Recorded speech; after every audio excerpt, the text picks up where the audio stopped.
Hey guys, welcome. In this quick tutorial, I'll show you how to redeem codes in Archero 2.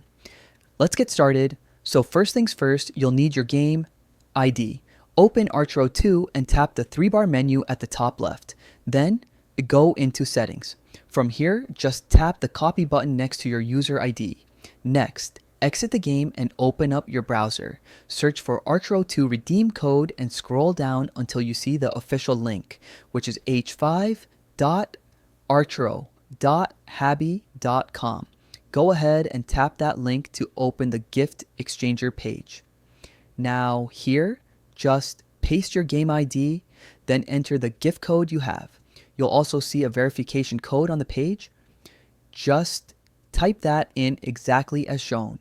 Once everything looks good, hit the redeem button. If it goes through, your rewards are linked to your account.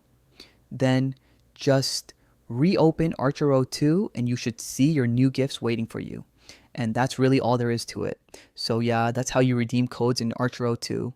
If you found this helpful, hit like, subscribe, and check out the next tutorial on the channel.